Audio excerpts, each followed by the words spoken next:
Today we're going to open up this new forge that my brother-in-law bought me and take a look at how it works. What do we have here? Is that a new forge?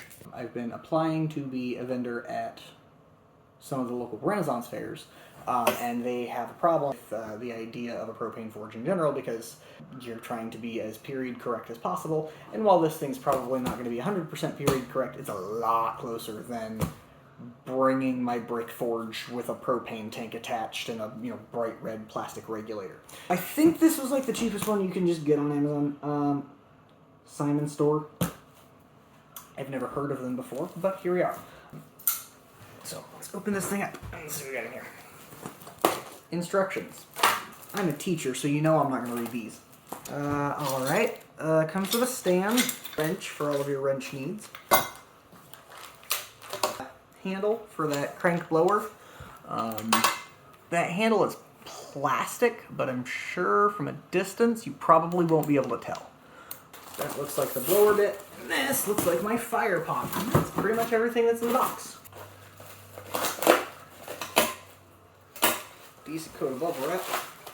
This thing is hefty. It feels like it's made out of cast iron, if I'm not mistaken. Hole in the bottom. Hole in the side. That grate goes down there. Look at me go, figuring things out. Who needs a manual? And this guy should be my blower bit. Blower out of the box. This is Delhi, India, right there. Something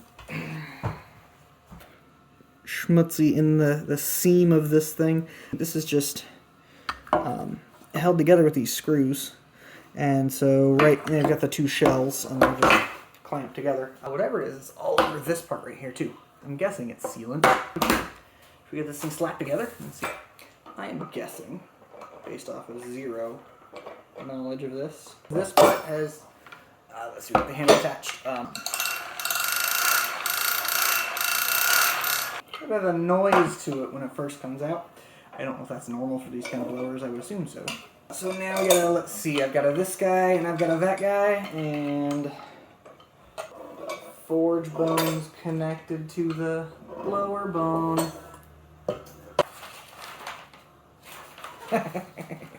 Well, here's the instructions if you guys are curious. It comes with a very, very specific list of parts. Yeah, all 5 of them. Here's the instructions. Put those things together, put that thing together, and that's pretty much it. It's all 4 steps. I'm not exactly building IKEA furniture here. Bottom of my fire pot, there's a single bolt hole right here. This bolt drops into here, so I want this hole here to line up with the blower there, so that these 2 feet right here slip into these 2 bolts right there. But a rust on my hardware, not the end of the world, but So this guy goes in there. So this was really easy. It came in 4 parts. You just had your fire pot here. This is your little blowy guy. You turn that and it blows there. Your 3rd piece was the handle itself, that this part had to be attached, and then the 4th piece was the base. So your setup-wise, it really isn't that complicated. There's exactly 3 nuts that need to be tightened. If you can tighten 3 nuts, you can put this thing together. No comments from the peanut gallery. Okay. This is going to come as a surprise to absolutely nobody, but the size of wrench that they sent me doesn't actually fit the nuts on the bottom. It might fit the bolt on the top, and no. They sent me the wrong size wrench. So stay here, I'll be right back. Okay, round 2, but this time with my tools. Yes, that's also an 11. Of course it is.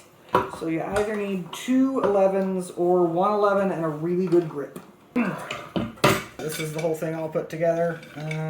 Reasonably happy with that. I don't know if those little ticking noises are causes for concern. Somebody that's maybe used a coal forge before, maybe you guys can tell me what the heck these little triangle-y doodads are for. I think that's as far as we're going to get for today. It's all put together. I'm going to call it right there, and in the next video, I'll actually get this thing fired up, and we'll make something in it. I don't know what we're going to make, but I'll see you guys next time.